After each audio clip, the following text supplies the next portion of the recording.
이스라엘 백성이 예기치 않았던 패배를 아이송에서 당하게 된 원인이 무엇이었습니까? 그것은 성경은 그 원인이 한 사람의 범죄 때문에 라고 지적하고 있습니다. 하나님의 명령을 어기고 여리고성의 전투를 해서 거둔 그 전리품 가운데 외투와 은과 금을 도둑질한 한 사람의 범죄가 아이성의 패전의 치명적인 원인이 된 것입니다. 그런데 우리의 시선을 끄는 것은 이 패전의 원인이었던 아간이라는 사람을 소개하는 1절의 말씀이 너무 인상적입니다. 1절 말씀을 보세요. 이스라엘 자손이 바친 물건을 인하여 범죄하였으니 이는 유다 지파 세라의 정손 삽디의 손자 갈미의 아들 아간이 바친 물건을 취하였습니다. 여호와께서 이스라엘 자손에게 진노하시니라. 성경은 단순히 아간이 범죄했다라고 기록한 것이 아니라 유다 지파 세라의 정손 삽디의 손자 갈미의 아들 아간이라고 그 조상에 대해서 추적하고 있는 모습을 볼 수가 있습니다. 그러면 이 조상들과 아간의 삶이 어떤 상관을 가지고 있습니까? 여기 4대를 거슬러 올라가 보세요. 유다에서 시작되는 인생의 이력서를 성경에서 찾아보게 되면 깜짝 놀랄 사건을 발견할 수가 있습니다. 창세기 38장에 보면 유다에게는 세 아들 엘과 오난과 실라가 있었습니다. 맏아들을 위해서 다말이라고 하는 며느리를 맞이했지만 이 아들이 어이없이 죽습니다. 둘째 아들도 죽습니다. 그래서 유대 사람들의 그 전통대로 셋째 아들인 셀라에게서 이 다말이라는 여인을 줄 수밖에 없게 됐는데, 이런 상황에 뜻밖의 다말의 시아버지인 유다의 끔찍한 범죄가 성경에 기록된 모습을 볼 수가 있습니다. 유다가 자기 아들의 처, 그러니까 며느리를 창녀로 오인하고 범했습니다. 그 사건과 4대를 내려가서 아간의 그 민족의 전리품을 훔친 이 사건과 무슨 관계가 있습니까? 여기서 우리는 부모가 된다는 사실이 얼마나 엄숙하고 중한 책임을 요구하고 있다는 사실을 발견하게 됩니다. 창세기 12장 13절의 말씀을 보세요. 여기 아브라함의 이야기가 나오는데 그는 믿음의 조상이라는 일컬음을 받습니다. 그럼에도 불구하고 그는 한 가지 중대한 실수를 했습니다. 아브라함이 그 아내와 함께 애굽으로 내려가기도 했습니다. 거기 갔을 때에 그의 아내가 아름다움을 사람들이 보기 때문에 자기 아내를 탐낸 나머지 자기의 목숨을 해칠 것이 두려워가지고 그 아내에게 타협을 했습니다. 여보, 당신이 너무 이쁘니까 다른 사람들이 이상한 생각을 품을 수 있는데 그 때문에 내 생명이 위험해. 그러니까 내가 당신을 누이라 볼 테니까 우리 온위간으로 하자고. 믿음의 조상이라고 불리우는 아브라함의 생애 속에서도 이런 유치한 범죄한 것을 볼 수가 있습니다.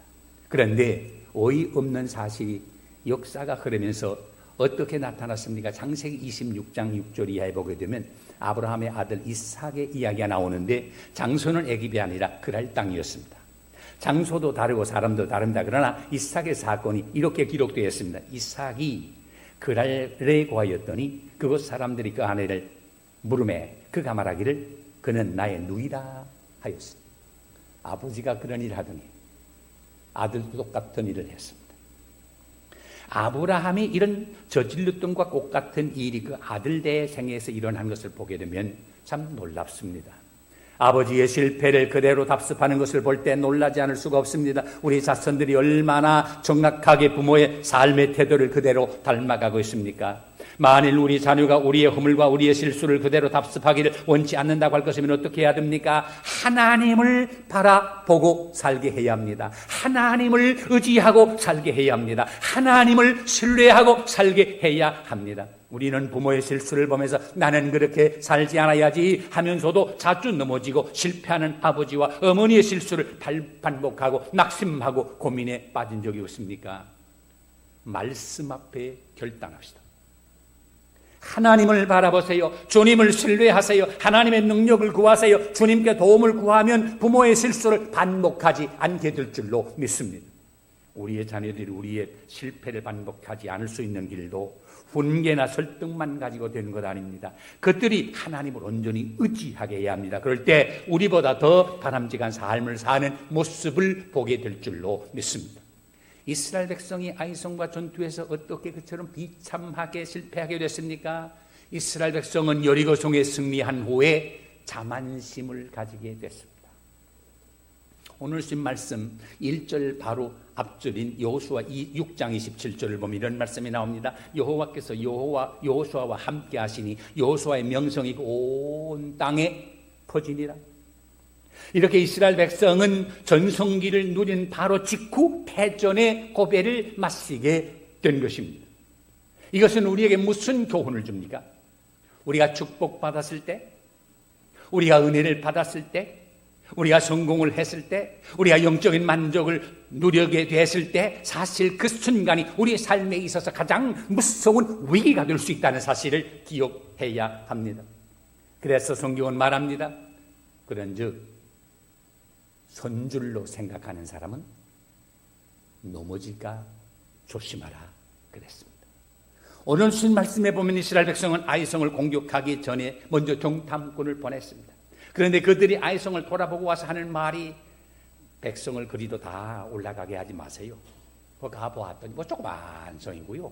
여리고성하고는 비교도 되지 않습니다. 그 많은 사람 몰래 보내가지고 고생시키지 말고 그저 한 2,000명 넉넉 잡아서 한 3,000명만 보내 거뜬하게 간단하게 해줄 만한 됩니다. 이 말은 우리가 바로 전에 점령한 여리고성에 비하면 아이성은 아무것도 아닙니다. 이 성은 아주 간단하게 해칠 수가 있습니다. 아주 자만한 마음이 생겼습니다. 이 태도는 우리에게 무엇을 말해주고 있습니까? 여러분, 우리는 여리고성과의 전투 장면을 기억합니다. 그들은 아침에 일찍이 일어났습니다. 하나님을 온전히 신뢰했습니다.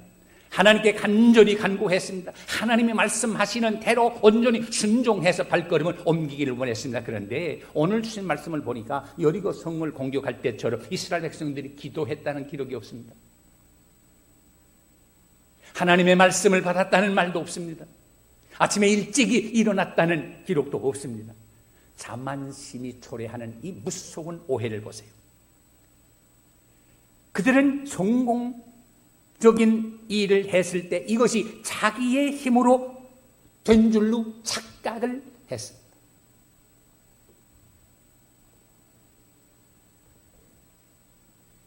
더구나 이렇게 되니까 하나님을 찾지 않았습니다. 우리는 엄청난 일을 해냈다. 그런데 이 아이성쯤이야 아무것도 아니지 라는 생각을 했습니다. 무슨 오해입니까? 그들은 여리고성을 자기의 힘으로 무너뜨린 줄로 착각했습니다. 이거 우리 인간입니다. 승리 다음에 오는 자만심을 조심해야 합니다. 이 자만심 때문에 그들은 하나님을 잊어버리게 되었습니다. 이 자만심은 그들을 넘어지게 했습니다. 그러므로 승리 이후를 조심해야 합니다. 그 응답 이후를 조심해야 합니다. 성취 이후를 조심해야 합니다. 나를 둘러싼 모든 상황이 내 마음대로 되어질 때 그때가 바로 내 삶에 있어서 가장 무서운 위기가 될 수 있다는 사실을 기억해야 합니다. 여러 해 전입니다. 독일이 통일되기 전에 서독 백림에서 빌리 그리암 전도협회가 주관하는 세계 전도대회가 있었는데 그때 빌리 그리암 목사님이 설교하는데 그 이야기 중에 예화 하나 드는 게 아직도 내가 기억이 납니다. 이건 예화입니다. 맨날 얘기인데 봄철에 우리 한국으로 말하면 논에 농사하고 모를 심고 하고 그런 게 있잖아요. 근데 모내 일을 하려면 그 옆에 연못이 있어가지고 거기서 물이 이제 내려가서 물을 대가지고 모를 하는데 그 연못 안에는 조그만 포온대는 이제 개구리도 있고 조그만 고기도 있고 이제 그런데 하얀 학 한 마리가 내려와서 고기를 잡아먹으려고 그 연못가로 왔다 갔다 합니다. 이 맨들 얘기입니다. 근데 개구리 한 마리가 쫓아오더니 그 하간대 하는 말이 야 너는 좋겠다 너는 좋겠다 그러면 쫓아옵니다. 처음에는 그저 모른 척하고 지나가다가 너무 쫓아오면서 너는 좋겠다 너는 좋겠다 그래서 넌 뭐 나도 이렇게 좋겠다 그러냐 그랬더니 넌 너 좋은 거 모르느냐 나는 요 조그만 연못에서 그저 평생 내 평생 여기서 골짝골짝한 데 살다가 죽어버리고 마는데 너는 높이 올라가서 산도 볼 거고 사람도 볼 거고 바다도 볼 거고 강도 볼 거고 다 볼 테니 얼마나 좋겠니? 넌 그거에 그렇게 부러우냐? 부러울 정도가 아니라 난 너처럼 한 번 되면 그저 그렇게 한 번 되면 죽어도 하니까 정말이냐? 정말이다. 좀 그러면 내가 이제 고기 몇 마리 잡아 먹은 다음에 너한테 다시 올 터이니까 너 움직이지 말고 요새리 가만히 있어. 그만 약속을 단단히 하고 도장까지 찍었습니다. 그리고 이제 이 파기 고기 몇 마리를 다 잡아먹은 다음에 와보니까 한 게 아니라 그 개구리가 목이 빠지도록 기다리고 있어. 자, 이제 내가 올라갈 터인데 넌 내 다리를 꽉 물어라. 내가 이제 올라갈 땐 다리를 뒤로 하고 날아갈 테니까 다리를 꽉 물어라. 전 먹은 힘 다 해가지고 다리를 꽉 물었습니다. 올라간다. 한데 나래를 쫙 그러니까 아찔한데 여러분 다 비행기 타보셨습니다만 이 비행기 타는 게 문제가 아니라 쫙 올라가는데 아찔해서 눈을 깍 감고 있는데 수평을 이루는 순간 저 내려다보니까 상상의 문제가 아니라 산이 납작하게 보이고 사람들이 요만하게 보이고 뭐 굉장해. 집이 송량값처럼 보이고. 근데 또 이 학이 이 개구리가 있던 곳 연못 있는데 낮추떠가지고 친구들 보라고 뱅뱅 낮추떠서 돌아가니까 그 개구리 수백 마리 개구리 친구들이 개가개가 하면서 야, 넌 어떻게 그렇게 높은 데 올라가게 됐느냐. 그 기발한 아이디어가 누구 아이디어냐 하면서 부러워하는데 요 순간에 자기가 학독에 이렇게 올라온 생각은 안 하고 자기가 높이 올라가니까 뭐 밑에서 요 조그만 데서 col쩍col쩍 하면서 노는 게 효량하기 이럴 때고 비참하기 짝이 없거든. 그래가지고 교만한 생각이 들어가지고 가만히 있으면 좋겠는데 또 친구들이 너 그 아이디어가 누구 아이디어냐 자꾸 그러는 바람에 내가 그랬대. 입을 쫙 벌리면서 내가 그러니까 근데 그 자리에서 떨어져 배가 터져 죽었다. 교만. 개구리가 교만할 조건이 됩니까? 어떻게 높은 데 올라갔어요? 학독에 올라갔는데.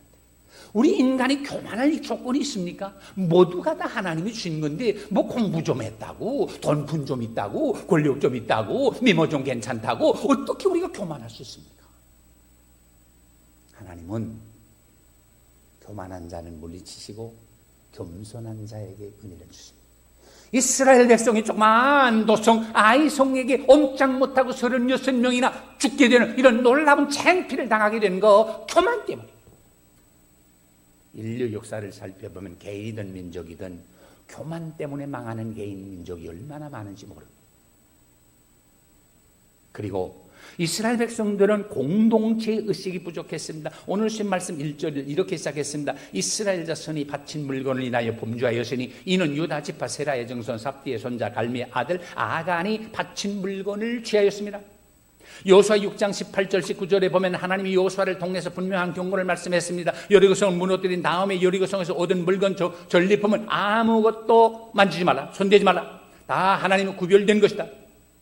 이 말은 하나님의 그 물건이 탐나기 때문에 너희가 가지지 말라. 그 말 아닙니다. 이스라엘 백성이 40년 동안 광야를 지나는 동안에 거의 아무것도 없이 지나지 않았습니까? 단벌신사로 지나지 않았습니까? 신발도 해지지 않았기 때문에 40년 동안 신지 않았습니까? 아무것도 없는데 이제 여리고성에 와서 좋은 옷 보고 좋은 금 보고 은 보게 되면 변물생심이라 물건 보면 탐나지 않을 수가 없잖아요. 그래서 그걸 가진다 하면 거기에 관심 둬서 약속의 땅을 하나하나 점령해 나가는데 그거 할 수 있겠어요? 그러니까 다른 데 신경 쓰지 말고 약속한 그 땅을 차지하기 위해서 점령해 나가는 전진하는 일에 힘쓰라. 그런 뜻으로 다른 건 손대지 마라 그랬어요. 그런데 여기 아간이란 단 한 사람이 욕심을 품기 시작했습니다. 금과 은을 보자 탐심이 가득해서 눈이 빛나기 시작했습니다. 그래서 손대지 말아야 할 하나님께 초한 물건을 자기 것으로 도둑질을 했어요. 이거 누구도 보지 못했습니다. 그런데 그 결과가 엄청났습니다. 한 사람 때문에 이스라엘 민족 전체가 패하게 됐습니다. 만일에 아간이 자기 행동이 이스라엘 민족에게 어떤 영향을 미칠 것인가 하는 사실에 대해서 생각만 했다고 해도 그 결과는 엄청나게 달랐을 줄로 믿습니다. 우리 한 사람 한 사람이 행한 일이 내 민족에게 어떤 영향을 미칠까 하는 것을 생각한다고 할 것이면 어떤 결과가 일어날까? 가령 우리가 지금 여기에 근 200나라 200민족이 모여 사는 이런 로스앤젤레스 에리아에 살지 않습니까? 우리 한국 민족에 대한 인상이 어떤가? 나 한 사람의 행동이 나 한 사람의 생활이 다른 모든 민족에게 어떻게 비치겠나 하는 것 생각한다고 할 것이면 우리 민족에 대한 이미지가 완전히 달라질 줄로 생각합니다.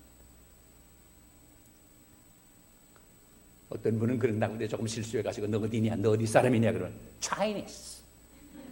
어떤 어디 사람이라면 Japanese. 그래도 그 코리안 하는 것보다 낫지.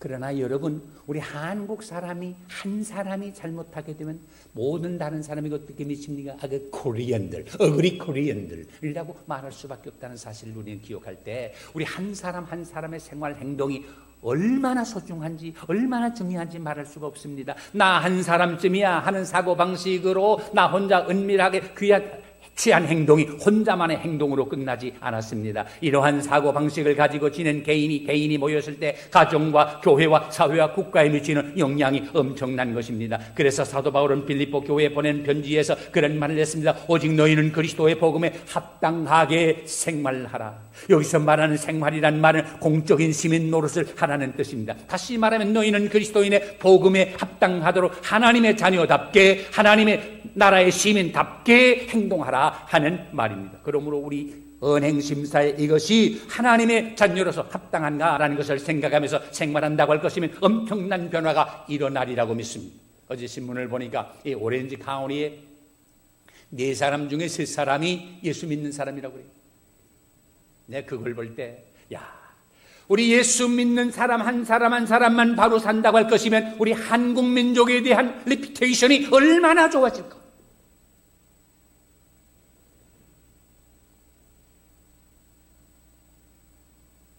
우리는 하나님의 자녀요 그리스도의 제자입니다. 그러므로 하나님의 자녀답게 그리스도인답게 살아야 합니다. 우리가 그리스도를 구주로 영접하고 그리스도 안에서 거듭나는 순간 우리는 개인이 아닙니다. 성경은 우리가 그리스도인의 사신, 그리스도의 대사, The Ambassador of Christ라는 말을 썼습니다. 대사 한 사람이 잘못하면 그 나라의 모든 꼴을 망치고 말잖아요. 우리는 그리스도의 대사입니다. 그러므로 우리 이웃들을 우리의 행동을 나 하나의 행동으로 취급하지 않고 그리스도인 전부의 행동으로 취급한다는 사실을 기억해야 합니다. 그래서 우리가 꼭 잘못하면 예수 믿는 사람이 저럴 수가 있나 그러지 않습니까? 고린도전서 12장 26절 27절에 보면 사도 바울이 이런 말씀을 했어요. 만일 지체가 고통을 받으면 모든 지체는 함께 고통을 받고 한 지체가 영광을 얻으면 모든 지체도 함께 즐거워하나니 너희는 그리스도의 몸이요 그리스도의 각 부분이다 그랬습니다. 이스라엘 군대가 아이성 사람들에게 크게 패배하고 돌아올 때 여호수아는 머리에 티끌을 얹고 종일토록 하나님 앞에 부르셨습니다. 하나님 이거 어떻게 된 겁니까? 이거 무슨 일입니까? 우리를 여기까지 데려다 놓고 이 꼴 당하게 되었으니 이게 무슨 망신입니까? 이 사실을 이제 주변 사람들이 알게 되면 우리는 이거 어떻게 되고 하나님은 뭐이 되고 나는 뭐이 됩니까? 죄를 무릅쓰고 눈물로 하나님 앞에 호소했습니다. 그때 하나님이 뭐라 했어요? 야 일어나라.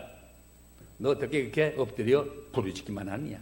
너 이스라엘 군대가 이번에 이렇게 아이성 사람들에게 완패하게 된 건 까닭이 있어. 그것은 내가 이미 명한 대로 여호와께 바치라고 하는 것을 너희 이스라엘 백성 가운데 도둑한 사람이 있어. 그래서 내가 너희를 떠난 거야. 이제라도 너희가 가나안 땅을 점령하려고 하면 그와 같은 악한 사람을 제하지 않으면 내가 너희와 함께할 수 없어. 다시 말하면 무슨 말입니까? 내가 너희와 함께하지 않으면 너희는 절대로 승리 못해.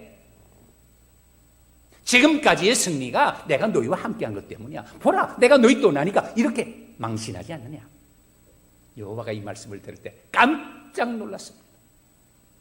그래서 성경대로 보면 오늘 읽지 못했습니다마는 제비를 뽑는데 아간이라는 사람이 뽑히게 됐습니다. 그래서 그 사람을 향해서 내가 이스라엘 사람들을 이렇게 괴롭히게 했으니 이제는 하나님께서 너를 괴롭게 하리라 해서 그와 그 식구를 다 아골 골짜기에 데려다 놓고 돌로 쳐 죽이고 말았습니다. 그때부터 그 골짜기를 아골 골짜기라 불렀습니다. 이 아골이란 말은 탈락이란 말 혹은 괴로움이란 뜻이 있는 말입니다. 이와 같이 이스라엘 백성 가운데 죄를 제거한 후에 다시 하나님께서 이스라엘 사람들과 같이 했습니다. 그래서 오래가지 아니해서 이스라엘 백성들이 아이성을 무난히 점령하게 된 것입니다. 호세아 2장 15절에 보면 아골 골짜기로 소망의 문을 삼아주겠다라는 말씀이 있습니다. 아골골짜기는 모든 가나안 목지를 점령하는 일에 소망의 문이 됩니다. 무슨 말입니까? 죄를 범하고는 절대로 하나님의 약속한 그 땅을 들어갈 수가 없다는 말입니다. 그 죄를 제거하고야 소망의 문을 통과해야 약속의 땅을 점령할 수가 있다 하는 그 말입니다.